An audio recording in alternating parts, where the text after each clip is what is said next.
2 गट्ठी धनिया को काट कर साफ़ करके मैंने डाल दिया है इसमें, और 1 मुट्ठी पूरी हरी मिर्च की है छोटी वाली, और 1 बंच लहसुन का है। इनको सबको साफ़ करके धोकर हम इसको ब्लेंडर में बारीक पीस लेंगे। और आइए चलते दूसरे मसालों की तरफ। इसमें 1 बड़ी चम्मच ज़ीरा है, बादियान है, बड़ी इलायची है, तज है, काली मिर्ची और लौंग है। इसमें मैंने 1 टमाटर भी डालकर इसका पेस्ट बना लिया था। अब इसमें दूसरे मसाले डालते हैं। हल्दी बड़ी चम्मच 1 डाली है मैंने,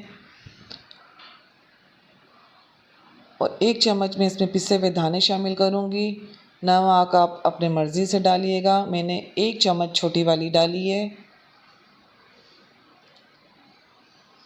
और 1 प्याज काट ली है इसको, बड़ा वाली प्याज 1 के, और इसमें धनिया, पुदीना, हरी बड़ी मिर्ची, हरी छोटी मिर्ची, कड़ी पत्ता और टमाटर है।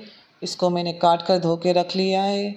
और ये आलू है, हमारे खाने आलू के बगैर कंप्लीट नहीं होते हैं। और ये 700 ग्राम मछली है, जिसको मैंने आधे कप सुरके में भिगो के रख दिया था।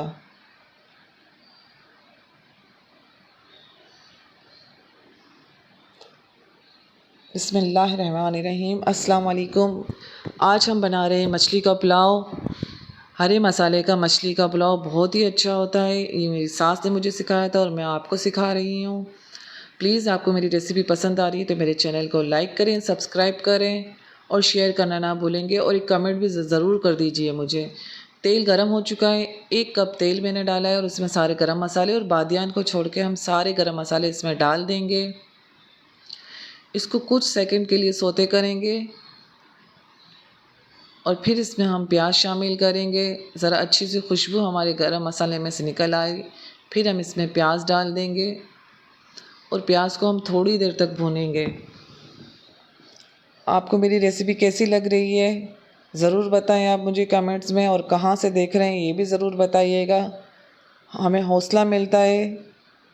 और ये मेरी प्याज इस स्टेज पर आ गई है। अब मैं इसमें पेस्ट पूरा मेरा जो बना के रखा हुआ है मैं शामिल करूँगी इसमें, और इस पेस्ट को अच्छे तरह से भूनना है। मैंने 1 टमाटर पीसने में डाला था और 1 टमाटर मैंने काट के डाल दिया है, और इस मसाले को हमें भूनना है, अच्छी तरह से भूनना है।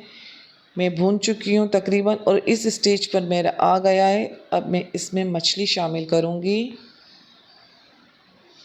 ये मछली के पीस एक एक उठा के इसमें जो हमने सिरका डाला था वो अब नहीं डालेंगे, हम सिर्फ मछली के पीसेस डालेंगे। ये डाल दिया है, और अब मछली डालने के बाद आप इसको चम्मच से बिल्कुल भी नहीं हिलाएंगे।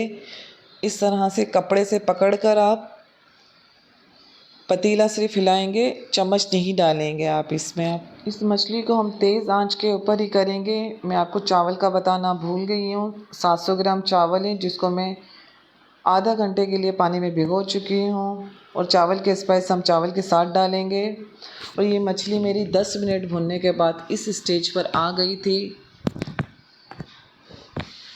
देखिए इस स्टेज पर है। अब इसमें मैं मज़ीद थोड़ा सा पानी डालकर इसको और मज़ीद भूनेंगे हम, क्योंकि मछली हमें पकानी है मसाले का, और इसका कच्चापन पूरा ख़त्म करना है। अगर मछली ज़रा भी नहीं सही पकी तो इसमें स्मेल रह जाएगी। और ये मैंने मज़ीद पानी डाला, और इसको मज़ीद हम पानी पूरा जलाएंगे, ख़त्म करेंगे इसका। देखिए इसी तरह से बिल्कुल घुमाइएगा आप। बहुत ही मज़ेदार और लजीज मछली का पुलाव होता है।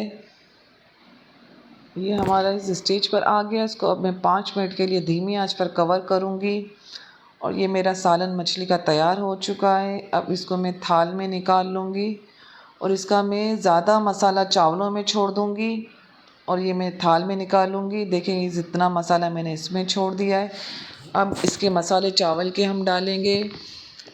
इसमें मैंने तकरीबन पहले 1 कप तेल डाला था, अब मैं इसमें 1/4 कप तेल का मैंने शामिल किया है, क्योंकि तेल इसमें पहले से भी मौजूद था। 1 चम्मच हल्दी दोबारा मैंने डाली है, और आधा चम्मच लाल मिर्च का डाला है मैंने इसमें, और जो बादियान रखे हुए थे वो मैं शामिल कर दूंगी। 1 चम्मच ज़ीरा भी मैंने शामिल किया है इसमें, और आलू भी डाले हैं मैंने इसमें, और ये धनिया पुदीने वाला जो मेरे जाली में डाल के रखा था धो के वो मैंने शामिल कर दिया इसमें। और अब इसको मैं भून लेंगे ताकि मिर्ची का और हल्दी का हमारा कच्चापन ख़त्म हो जाए,